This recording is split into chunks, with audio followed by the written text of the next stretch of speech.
Welcome back to JoyTube, the channel where ancient stories come alive and resonate with modern lessons.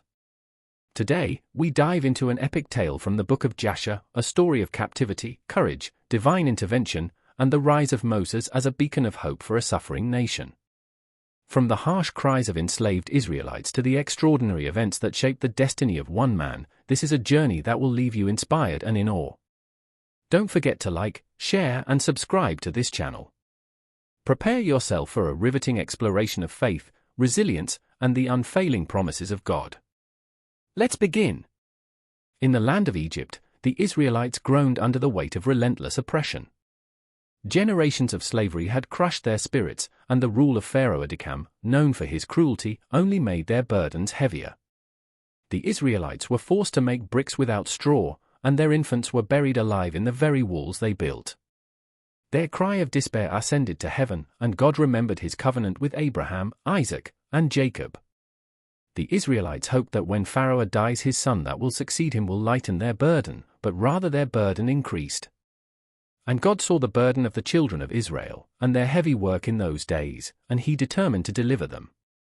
Meanwhile, Moses, chosen by destiny, was imprisoned in Midian for 10 years. Unbeknownst to the world, he stood steadfast, praising God even in his darkest hours. It was during this time that Zipporah, the daughter of Royal, secretly sustained him with bread and water, her compassion a faint glimmer of hope in his confinement. One day, Royal decided to check if Moses still lived. To his amazement, he found Moses not only alive but filled with unwavering faith. Released from his imprisonment, Moses ventured into Royal's garden, where he encountered an extraordinary sight, a sapphire stick planted firmly in the ground. Engraved with the name of the Lord, this stick carried a legacy stretching back to Adam, Noah, and Abraham. And it happened that Moses went into the garden of Royal, which was behind the house, and he there prayed to the Lord his God, who had done mighty wonders for him. And it was that whilst he prayed, that he looked opposite to him, and behold, a sapphire stick was placed in the ground, which was planted amid the garden. And he approached the stick, and he looked, and behold, the name of the Lord God of hosts was engraved thereon, written and developed upon the stick. And he read it, and stretched forth his hand, and he plucked it like a forest tree from the thicket, and the stick was in his hand. And this is the stick with which all the works of our God were performed, after he had created heaven and earth, and all the host of them, seas, rivers, and all their fishes. And when God had driven Adam from the Garden of Eden, he took the stick in his hand and went and tilled the ground from which he was taken. And the stick came down to Noah and was given to Shem and his descendants until it came into the hand of Abraham the Hebrew. And when Abraham had given all he had to his son Isaac, he also gave to him this stick. And when Jacob had fled to Padan Aram, he took it, and when he returned to his father, he did not leave it behind. Also, when he went down to Egypt, he took it into his hand and gave it to Joseph, one portion above his brethren, for Jacob had taken it by force from his brother Esau. And after the death of Joseph, the nobles of Egypt came into the house of Joseph, and the stick came into the hand of Royal the Midianite, and when he went out of Egypt, he took it in his hand and planted it in his garden. And all the mighty men of the Kenites tried to pluck it when they endeavored to get Zipporah his daughter for a wife, but they were unsuccessful. So that stick remained planted in the garden of Royal, until he came who had a right to it and took it. And when Royal saw the stick in the hand of Moses, he wondered at it. Seeing this miraculous act, Royal recognized Moses' divine destiny and gave him his daughter Zipporah in marriage. Thus, Moses, once a prince of Egypt and later a prisoner, began his journey toward fulfilling his calling. And Zipporah walked in the ways of the daughters of Jacob. She was nothing short of the righteousness of Sarah, Rebekah, Rachel, and Leah.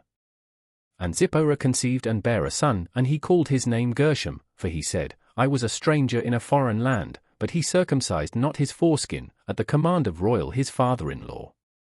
And she conceived again and bare a son, but circumcised his foreskin, and called his name Eleazar, for Moses said, because the God of my fathers was my help, and delivered me from the sword of Pharaoh. Back in Egypt, Pharaoh Edikam, known for his oppressive rule, continued to harden his heart. He increased the Israelites' suffering, unaware that God was raising a deliverer. As the Israelites labored under unimaginable conditions, their cries grew louder, their hope dimmer. But God's plan was unfolding. The story reminds us of the power of divine timing. Moses' life, from the Nile to Midian, was orchestrated by God, preparing him to confront Pharaoh and lead the Israelites to freedom. In Midian, Moses was not just being prepared physically but spiritually. The sapphire stick in his hand was a symbol of the authority bestowed upon him by God. This rod would soon part the Red Sea, strike the rock to bring forth water, and demonstrate God's undeniable power before Pharaoh and his magicians. As Moses readied himself for his mission, the Israelites in Egypt clung to a sliver of hope. Their cries for deliverance would soon be answered, for God had not forgotten his people. This chapter of the book of Jasher reveals the intricate tapestry of God's plan. It reminds us that no matter how dark our circumstances may seem, God hears our cries and remembers his promises. Moses' journey from a captive to a deliverer shows us the power of faith, resilience, and divine timing. As you reflect on this story, remember that no hardship lasts forever, and God is always working behind the scenes. If this story inspired you, don't forget to like, share, and subscribe to JoyTube for more captivating tales from ancient texts.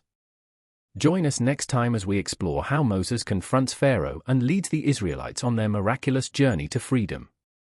Until then, stay hopeful, stay inspired, and remember, God's promises never fail.